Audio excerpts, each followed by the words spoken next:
isu-isu yang nggak jelas. Akhirnya setelah ngaji kan kita jelas tulisannya pesan terhadap agama Allah, pesan terhadap kemanusiaan, kita tulis begitu.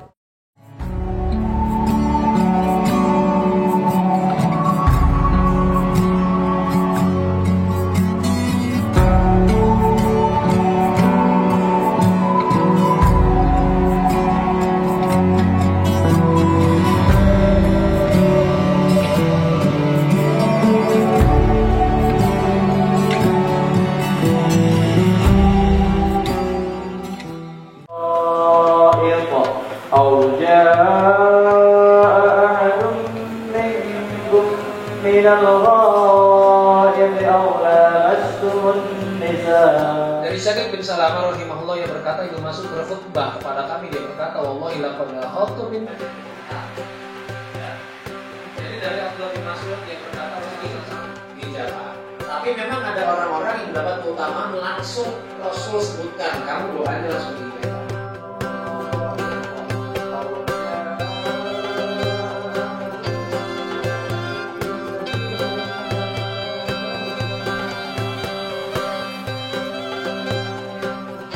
Kalau nggak ada payungnya itu kan jadi kecurigaan. Nah, apalagi kita itu, ya saya juga bukan lulusan pondok gitu kan ya. Iki otodidak gitu kan. Untuk bicara agama saya pasti harus menunjuk bertanya kepada ustadz, hukum-hukum apa itu saya, karena bukan lulusan pondok. Modalnya semangat gitu. Semangat untuk itu mengajak, kumpul-kumpul mbok sing apik-apik ya. Dulu seperti itu. Belum bahasanya, belum dakwah itu. Bismillah tinggalannya Bapak gitu ya untuk kegiatan sosial dakwah ini. Rumah ini ada terasnya. Nah, di situ kita izin sama ibu, di Nitikan ini ada beberapa teman yang dia suka nongkrong.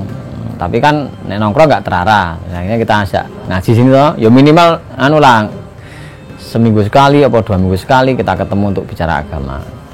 Dulu yang kami kerjakan, teman-teman ini sukanya mural itu, nulis gambar-gambar di jalan. Tapi sebelum ngaji kan nggak terarah tulisannya, racet kan tulisannya opo-opo, isu-isu yang nggak jelas. Akhirnya setelah ngaji kan kita jelas tulisannya pesan terhadap agama Allah, pesan terhadap kemanusiaan, kita tulis begitu.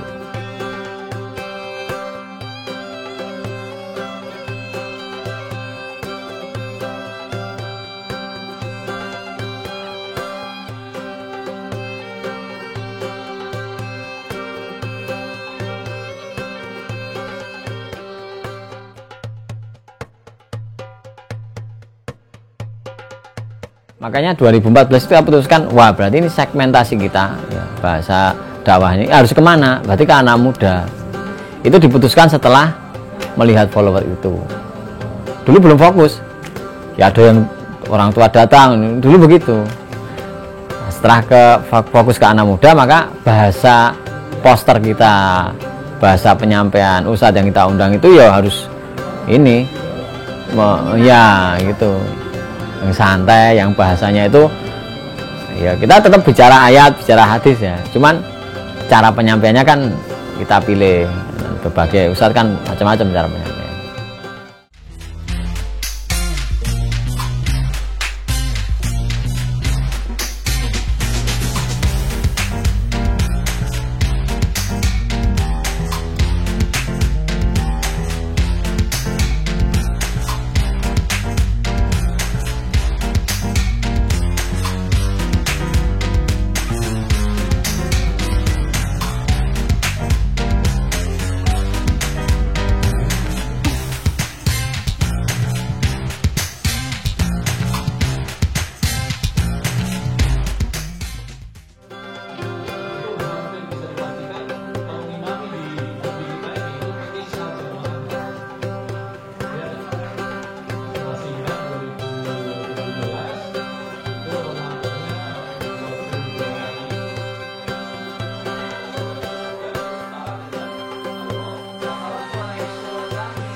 Yang menurut saya bikin tertarik tuh entah kenapa ya, kalau dari saya sendiri tuh teras dakwah tuh nyaman gitu. Kayak saya tuh biasanya mikirnya awalnya itu kayak kajian tuh membosankan. Di mata anak-anak remaja tuh kajian tuh membosankan, terus bikin ngantuk, terus kayak materinya kayak jauh-jauh gitu. Tapi ternyata setelah saya itu kenal teras dakwah, saya mengikuti kajian-kajian yang ada di teras dakwah, saya merasa ada rasa nyaman dalam diri saya untuk mengikuti kajian di sini gitu. Mungkin karena faktor teman atau mungkin karena faktor orang-orang lingkungan di sini tuh menurut saya baik-baik gitu dan saya cocok sama mereka gitu. Manfaat terbesar menurut saya itu saya bisa menjalin ukhuwah dengan orang-orang yang baik gitu. Bisa membangun relasi dengan orang-orang yang baik dan membawa saya dan menahan saya ke jalan yang benar gitu, menurut saya gitu. Saya tuh selalu percaya bahwa lingkungan itu mempengaruhi perilaku. Nah, sebelum saya ikut kajian di sini, bertemu dengan orang-orang yang ada di lingkungan teras dakwah ini, saya cenderung ke anak yang bisa dikatakan pecicilan mungkin ya bahasa ya, pecicilan gitu dan kurang mengenal agama gitu. Padahal menurut saya ilmu agama itu adalah ilmu yang sangat penting kita ketahui dan kita pahami untuk masa depan kita sendiri gitu. Jadi menurut saya tuh berpengaruh sekali dalam hidup saya gitu. Mulai dari perilaku saya yang membaik, terus pendewasaan. Ketika kita memahami ilmu agama, kita tuh akan lebih tahu bagaimana harus bersikap sesuai dengan tuntunan agama yang ada. Itu sih kalau dari saya. Jadi bisa lebih membedakan mana yang buruk, mana yang dilarang, dan mana yang diperbolehkan. Kalau kita tahu bahwa kita terus mengenal agama, maka kita juga akan kemudian semakin haus untuk apa ya, pengen mencari lah ini harus bagaimana. Tapi kalau kita blank sama sekali tanpa mengenal agama, yo lagi jane iki uripe iki ning bumine Allah apa bumine siapa gitu kan. Masa itu ya karena kita itu sudah diciptakan oleh Allah, kemudian kita punya kewajiban kita jalankan. Berarti kan ini harus ada tambahan, tidak hanya melakukan itu. Nah, itu yang akan menjadi pegangan ya. Doakan kami istiqomah ya. Wah, itu sing paling berat itu.